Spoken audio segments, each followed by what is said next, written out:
عمرك قابلت حد مش بيغير رأيه أبدا؟ مهما جبتله من دلائل ومنطق وبراهين بيفضل متشبث بالفكرة اللي موجودة في دماغه وخلاص. ساعتها بتحس إنك مش بتكلمه، إنت بتحارب صنم جوه عقله. تخيل معايا كده المشهد ده: شاب قاعد مع أصحابه بيتكلم بحماس رهيب عن نظريات مؤامرة سمعها على اليوتيوب. فقام واحد من صحابه قام قايل له: طب بص يا عم، في دراسات كتيرة قوي اتعملت من جامعات مختلفة حوالين العالم بتكذب الكلام ده. فقام رده كان ايه؟ الدراسات ديت كلها اصلا هي جزء من المؤامرة نفسها. فهو كده قام لغى كل المعايير اللي يقدر يستند عليها عشان يوصل للحقيقة. هو هنا مش شايف الواقع، هو شايف نسخة من الواقع بتخدم الفكرة اللي سيطرت عليه.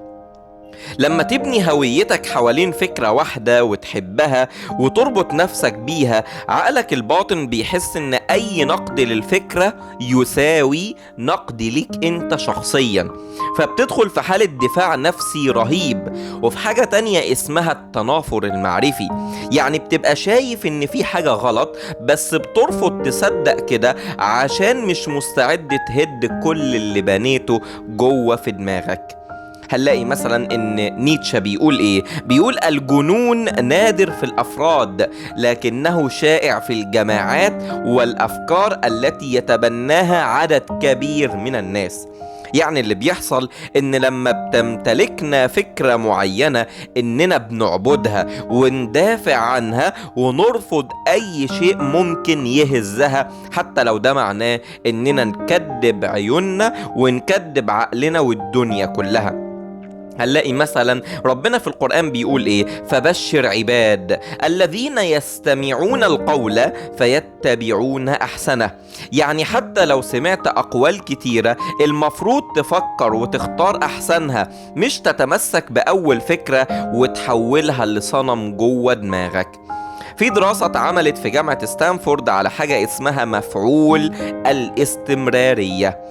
جابوا مجموعتين وأعطوا لكل مجموعة معلومات كاذبة، وبعدها بفترة بعد ما حفروا جواهم المعلومة الكاذبة دي، بعد فترة جم وقاموا قايلين لهم على فكرة المعلومة دي مش صحيحة، وبالأدلة والبراهين، وجابوا كل الإثباتات اللي تؤكد إن المعلومة اللي خدوها ما كانتش صحيحة.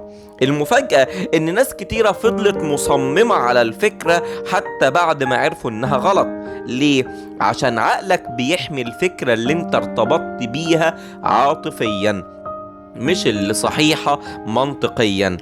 هنا عايز اقولك ايه؟ عايز اقولك ان الفكرة اللي مش بتسمح لك انك تناقشها او تسألها، تأكد انها مش فكرة، دي صنم.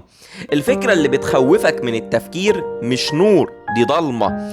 لو حبيت فكرة قوي لازم تحب الحقيقة أكتر منها، وإلا الفكرة هتتحول لسجن وإنت هتبقى سجين وإنت فاكر نفسك حر. فكر دايما: هل أنا اللي بمتلك الفكرة ولا الفكرة تحولت إنها بتمتلكني؟